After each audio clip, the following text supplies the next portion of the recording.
ಚೈತ್ರಾ ಕುಂದಾಪುರ ಮದುವೆಗಿಂತ ಮುಂಚಿತವಾಗಿಯೂ ಕೂಡ ಸಿಕ್ಕಾಪಟ್ಟೆ ಫೇಮಸ್ ಆಗಿದ್ರು. ಕಾರಣ ಕಾಂಟ್ರವರ್ಸಿಗಳಿಂದ. ಒಂದಲ್ಲ ಒಂದು ಕಾಂಟ್ರವರ್ಸಿ ಕೋಟಿ ಕೋಟಿ ಹಗರಣದಲ್ಲಿ ಭಾಗಿಯಾದಂಥ ವಿಚಾರ ಇವರನ್ನ ಮತ್ತಷ್ಟು ಸದ್ದು ಆಗುವಂತೆ ಸುದ್ದಿ ಆಗುವಂತೆ ಮಾಡಿತ್ತು. ಆದರೆ ಬಿಗ್ ಬಾಸ್ಗೆ ಬಂದ ನಂತರ ಒಂದೊಳ್ಳೆ ಹೆಸರನ್ನ ಪಡ್ಕೊಂಡಿದ್ರು ಚೈತ್ರಾ ಕುಂದಾಪುರ. ಯಾಕಂದ್ರೆ ಅಲ್ಲಿ ಅವರ ಇದ್ದಂಥ ರೀತಿ ವ್ಯಕ್ತಿತ್ವ ಜನರಿಗೆ ಇಷ್ಟ ಆಗಿತ್ತು. ಚೈತ್ರಾ ಕುಂದಾಪುರ ಮನೆ ಮಾತಾಗಿದ್ರು, ಜನರಿಗೆ ಇಷ್ಟ ಆಗೋದಕ್ಕೂ ಕೂಡ ಶುರು ಆಗಿದ್ರು. ಅದಾದ್ಮೇಲೆ ದಿಢೀರ್ ಅಂತ ಮದುವೆ ಆದ್ರು. ಗ್ರ್ಯಾಂಡ್ ಆಗಿ ಮದುವೆ ಆಗಿದ್ರು ಕೂಡ ಮದುವೆ ಹಿಂದಿನ ದಿನದವರೆಗೂ ಕೂಡ ಕದ್ದು ಮುಚ್ಚಿಗೆ ಮದುವೆ ಆದ್ರು.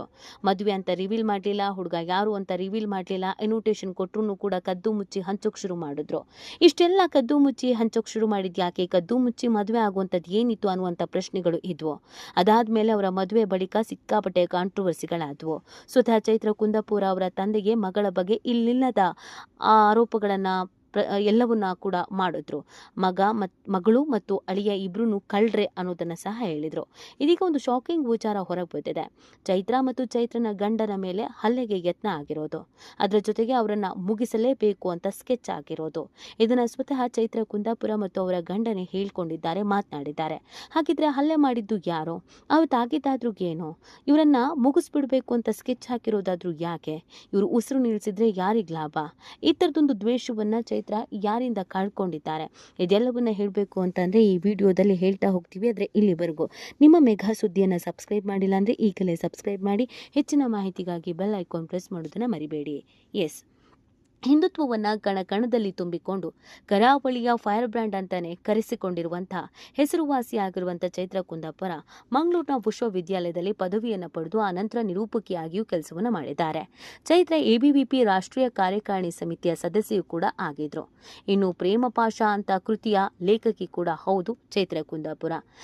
ಚೈತ್ರಾ ಕುಂದಾಪುರ ಸದ್ಯ ತಮ್ಮ 12 ವರ್ಷಗಳ ಪ್ರೀತಿಗೆ ಇತ್ತೀಚೆಗೆ ಮದುವೆ ಮುದ್ರೆಯನ್ನು ಒತ್ತಿದ್ರು.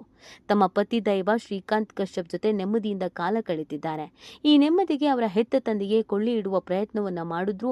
ಆ ವಿಚಾರಗಳೆಲ್ಲ ಚೈತ್ರಾ ಜಾಸ್ತಿ ತಲೆ ಕೆಡಿಸ್ಕೊಳ್ಳಲಿಲ್ಲ. ಬದಲಿಗೆ ತಮ್ಮ ಸಾಂಸಾರಿಕ ಜೀವನದ ಕ್ಷಣಗಳನ್ನು ಎಂಜಾಯ್ ಮಾಡ್ತಿದ್ದಾರೆ. ಇದರ ನಡುವೆ ಬಿಡುವು ಮಾಡಿಕೊಂಡು ತಮ್ಮ ವೈಯಕ್ತಿಕ ಬದುಕಿನ ಕುರಿತು ಮಾತನಾಡಿದ್ದಾರೆ.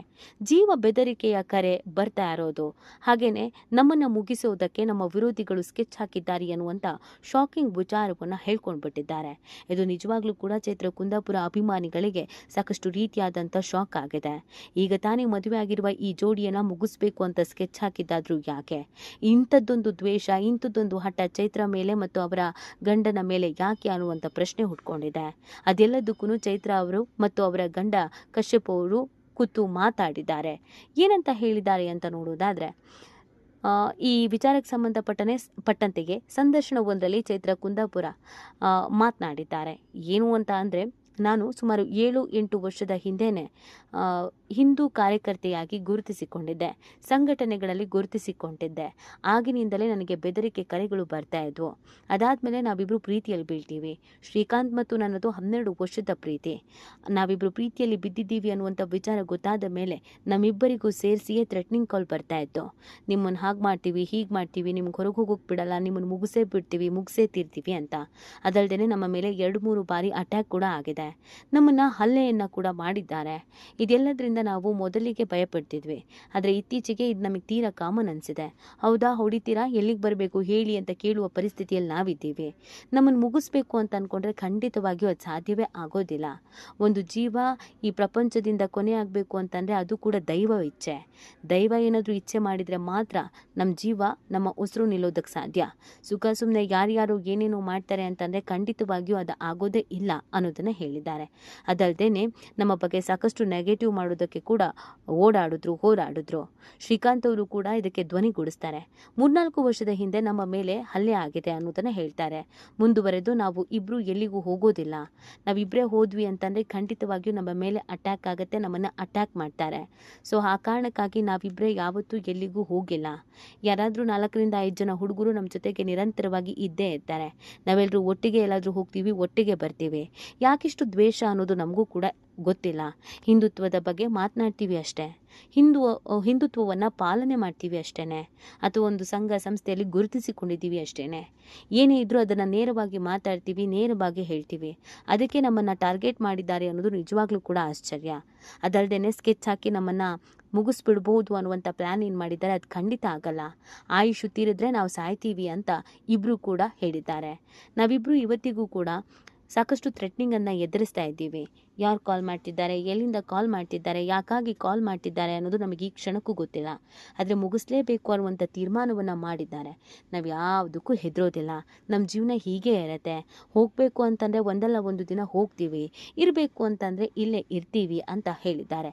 ಆದರೆ ಹೊಸದಾಗಿ ಮದುವೆ ಆಗಿರುವ ಗಂಡ ಹೆಂಡತಿಗೆ ಈ ರೀತಿಯ ಟಾರ್ಚರನ್ನು ಮಾಡ್ತಾ ಇರೋದು ಯಾರು ಮತ್ತು ಯಾವ ಕಾರಣಕ್ಕೆ ಅನ್ನೋದು ಪ್ರಶ್ನೆ. ಇವರಿಬ್ಬರು ದೊಡ್ಡ ದೊಡ್ಡ ವ್ಯಕ್ತಿಗಳ ಜೊತೆಗೆ ಸಹವಾಸ ಮಾಡಿದಂತೂ ಹೌದು. ದೊಡ್ಡ ದೊಡ್ಡ ಹಗರಣದಲ್ಲಿ ಹೆಸರು ಬಂದಿದ್ದು ಹೌದು. ಕೋಟಿ ಕೋಟಿ ಲೂಟಿ ಮಾಡಿದ್ದಾರೆ ಅನ್ನುವಂಥ ಆರೋಪ ಇವ್ರ ಮೇಲೆ ಇರೋದು ಹೌದು. ಇದೆಲ್ಲದರ ನಡುವೆ ಇವರನ್ನ ಈ ರೀತಿಯಲ್ಲಿ ಕಾಡ್ತಾ ಇರೋರು ಯಾರು ಅನ್ನೋದು ಪ್ರಶ್ನೆ.